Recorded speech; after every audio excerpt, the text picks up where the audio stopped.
Bonjour et bienvenue sur cette nouvelle vidéo. Dans la lignée de ma série Mystery Artbox, j'ai donné 30 € de budget à ma meilleure amie pour qu'elle me fasse la surprise de m'acheter du matériel que je devrais utiliser pendant cette vidéo.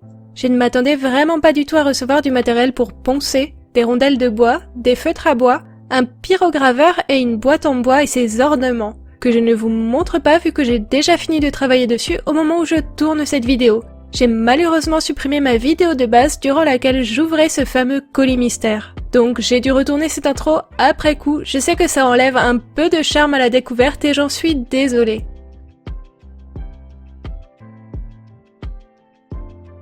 J'ai commencé par prendre en photo ma boîte pour préparer mes croquis sur Procreate. J'ai eu beaucoup de mal à trouver une idée, parce que je ne maîtrise pas la pyrogravure, je n'en avais jamais fait et je ne savais pas vraiment ce qu'il était possible de réaliser avec ou non. Mais après quelques hésitations, j'ai décidé de partir sur un projet que j'ai espéré assez simple, décoratif mais peu complexe. J'ai choisi de baser ma boîte autour du thème du papillon sphinx. C'est un papillon de nuit avec la particularité d'avoir un motif de tête de mort sur le thorax. Je trouve ce papillon magnifique et malheureusement la superstition racontant que ce papillon était annonciateur de mort a causé sa persécution durant des années. Bien sûr, lorsque l'on ne connaît pas quelque chose, le mieux c'est de s'entraîner avant de se lancer. J'imagine que c'est exactement pour ça que des rondelles de bois avaient été placées dans le colis. Mais évidemment, j'ai sauté cette étape et je suis passée directement à la boîte. Parce que pourquoi pas? Mais bon, il y a des limites à mon manque de précaution. Du coup, j'ai quand même préféré commencer par une des petites faces de la boîte, histoire de ne pas rater le couvercle avec mon dessin de papillon. Premier constat, ça fait vraiment pas mal de fumée. Et la fumée va directement dans mes yeux, croyez-moi, ça picote. J'ai essayé de mettre des lunettes de protection, mais ça n'a pas tout à fait arrangé le problème. Du coup, j'ai fini la boîte avec les yeux légèrement douloureux. Ensuite, ça pue. J'ai dû laisser ma baie vitrée ouverte pendant que je travaillais, j'avais vraiment l'impression de faire un barbecue sur mon bureau. Constat suivant, c'est très peu maniable. Si on utilise le pyrograveur comme un stylo, ça ne grave rien ou à peine. Il faut appuyer pour avoir un résultat et du coup ça fait plein d'irrégularités, de crevasses et ça coulisse super mal en plus d'être souvent gêné par les veines du bois. J'ai essayé au moins 5-6 embouts avant d'en trouver 2 avec lesquels j'étais à peu près à l'aise. Une autre difficulté que j'ai rencontrée, c'est qu'en dessinant sur une boîte, on a souvent le poignet et le bras dans le vide. J'ai même régulièrement dû me mettre debout et c'est vraiment difficile de prendre appui quelque part pour assurer sa main. En bref, la vidéo du jour a été un petit challenge à réaliser. Surtout que vu qu'on doit rester plusieurs secondes sur chaque zone pour bien la noircir, recouvrir toute cette boîte m'a pris un temps fou. Il y a un autre petit détail qui m'a fait perdre un peu de temps. Plus j'utilisais mon pyrograveur, plus un espèce de dépôt noirâtre venait se déposer sur ma pointe. Et ça empêchait complètement l'outil de fonctionner.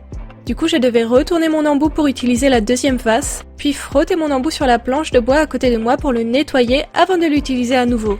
Et c'est quelque chose que je devais refaire très régulièrement, malheureusement. S'il y a des experts de pyrogravure dans l'assemblée, dites-moi s'il y a un moyen d'éviter ce dépôt. C'est sans doute moi qui m'y suis prise n'importe comment. À certains moments pendant la réalisation de cette boîte, je me suis demandé pourquoi je n'avais pas choisi de ne pyrograver qu'une seule face. Ou je me suis aussi demandé pourquoi ma meilleure amie n'avait pas choisi une plus petite boîte. Et soyons honnêtes, je me suis imaginé 36 fois peindre mes zones en noir plutôt que d'utiliser mon pyrograveur. Mais j'ai vraiment joué le jeu, et malgré toutes ces petites difficultés, je trouve quand même que le résultat a pas mal de charme.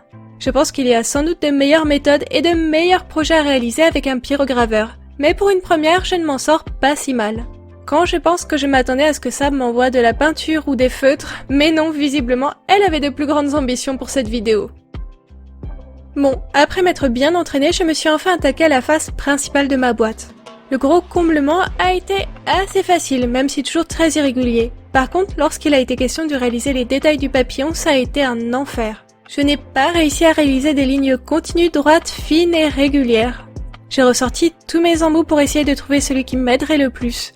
J'ai lutté, j'ai fait plein de petits pâtés. Et j'étais tellement agrippée et crispée sur mon pyrograveur qu'à mi-parcours du papillon, j'ai dû faire 1 heure de pause tellement je ne sentais plus mes doigts. Après, je me dis aussi que les imperfections sont le charme du fait main. Il n'y a pas d'erreur, rien que du caractère. Je plaisante évidemment, mais je ne suis pas trop dure avec moi cette fois. Le résultat me plaît malgré tout, et puis je n'avais pas vraiment d'attente. Après tout, c'est mon premier test de pyrogravure. Une fois la gravure terminée, je suis venue colorer certaines zones de ma boîte avec les feutres pour bois qui étaient présents dans mon colis. Ce feutre me permet de teinter le bois sans en masquer son aspect. On peut toujours voir les veines et les aspérités du bois d'origine. C'est assez joli, et puis ça donne un aspect plus fini et travaillé à l'ensemble.